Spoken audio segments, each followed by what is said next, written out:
Ice cream পছন্দ করে না এমন মানুষ কিন্তু খুব কমই আছে। আর এই প্রচণ্ড গরমে কলিজা ঠান্ডা করার মতো যদি হয় কাঁচা আমের টক ঝাল মিষ্টি আইসক্রিম, তাহলে কিন্তু প্রাণটা জুড়িয়ে যায়। কাঁচা আম ফুরিয়ে যাওয়ার আগে একবার হলেও এই আইসক্রিমটা বানিয়ে খাবেন, দেখবেন ছোট বড় সবাই অনেক পছন্দ করে খাচ্ছে।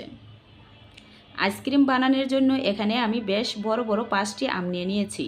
আমগুলো এখন আমি সিদ্ধ করে নিব, সেজন্য চুলায় একটা প্যানে পানি বসিয়ে একে একে আমগুলো দিয়ে দিচ্ছি। গুলো দিয়ে এখন ঢাকনা দিয়ে ডেকে 15 থেকে 20 মিনিট রান্না করে নিব।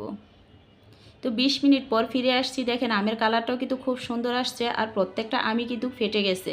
এভাবে যদি আমগুলো ফেটে যায় তখনই বুঝতে হবে আমগুলো ভালোভাবে সিদ্ধ হয়ে গেছে। তো চুলা থেকে নামিয়ে একটা বাটিতে নিয়ে নিচ্ছি। এখন আমি আমগুলো সিলে নিব। এ পর্যায়ে কিন্তু আমটা সিলা যাচ্ছে না, আমগুলা অনেক গরম, সেজন্য আমি আমগুলা রেখে ঠান্ডা করে তারপরে সিলে নিচ্ছি। তো আমগুলা সিলে আটি থেকেও কিন্তু রসটা বাইর করে নিয়েছি। এখন আমি নিয়ে নিচ্ছি একটা ব্লেন্ডারের ঝাড়। তো ব্লেন্ডারের ঝাড়ে আমি আমগুলা নিয়ে নিচ্ছি।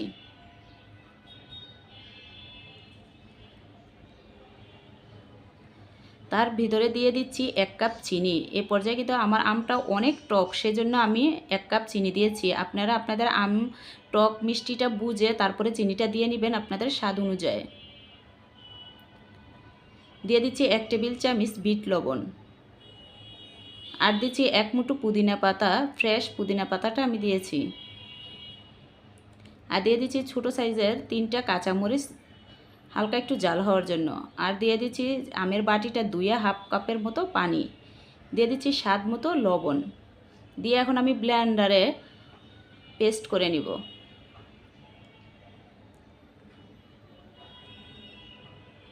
তো দেখেন আমি পেস্ট করে নিয়েছি, পেস্টটা কিন্তু একবারে মিহি পেস্ট হয়েছে আর অনেক সুন্দর হয়েছে। এখন আমি এটা আইসক্রিম বানানোর জন্য প্রথমত নিয়ে নিয়েছি কুলকি আইসক্রিমের মোল্ড। আমি এই মোল্ডে আমগুলো ঢেলে নিচ্ছি।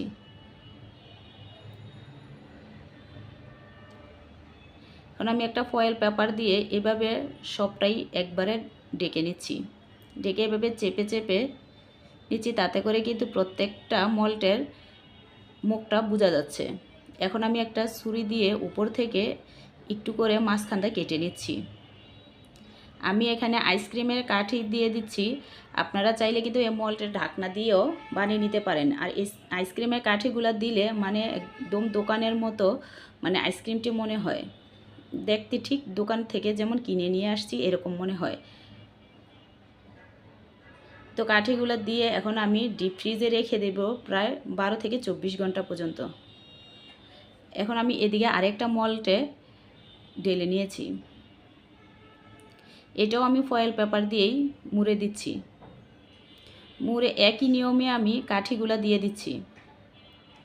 এই আইসক্রিমটা কিন্তু খেতে অসাধারণ মজার হয়, টক ঝাল মিষ্টি আর মুখে দিলেই কিন্তু মিলিয়ে যায়। দেওয়ার সাথে সাথেই মানে আইসক্রিমগুলা মানে একবার প্রাণ জুড়িয়ে যায়। অবশ্যই একবার হলেও আপনারা এই আইসক্রিমটা বাসায় বানিয়ে খাবেন আর কীরকম হয়েছে কমেন্টে জানাবেন। দেখবেন ছোট বড় সবাই কিন্তু অনেক পছন্দ করে খাবে, আর ছোটরা তো আইসক্রিম অনেক পছন্দ করে। তো দেখেন আমি 24 ঘন্টা পর ফিরে আসছি, তার ভিতরে কিন্তু আমার মেয়ে একটা আইসক্রিম বাহির করে খেয়ে ফেলছে। দেখেন আইসক্রিমগুলো কিন্তু অনেক সুন্দর হয়েছে। আমি আইসক্রিমগুলো বাহির করে নিচ্ছি। আর আইসক্রিমের মলটা কিন্তু আমি আরও 10 মিনিট আগে বাহির করে রেখেছিলাম, সেজন্য এত সহজেই কিন্তু আইসক্রিমটি বাহির করে নেওয়া যাচ্ছে। দেখেন আইসক্রিমগুলো কিন্তু খুবই সুন্দর হয়েছে।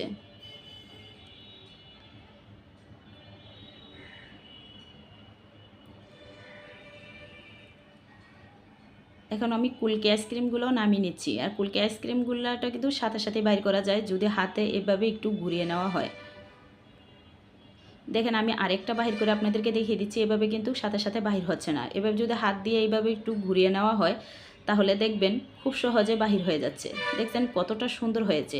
আইসক্রিমগুলো দেখতে যতটা সুন্দর হয়েছে খেতে কিন্তু অসাধারণ মজার হয়েছে। আমি আপনাদেরকে বলে বোঝাতে পারবো না, যদি আপনারা বাসায় বানিয়ে না খান অবশ্যই একবার হলেও বাসায় বানিয়ে খাবেন।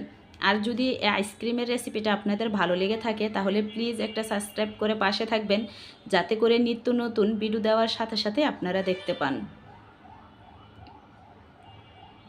দেখবেন এই আইসক্রিমটা যদি একবার আপনারা বাসায় বানিয়ে খান, ছোট যারা আছে এবং কি বড়রাও কিন্তু 2 দিন পর পরই আপনাকে এই আইসক্রিমটা বানিয়ে দিতে মানে বাহানা করবে। আজ ভিডিওটা এখানেই শেষ করতেছি। আবারও দেখা হবে নতুন কোনো ভিডিওতে। সে পর্যন্ত ভালো থাকেন।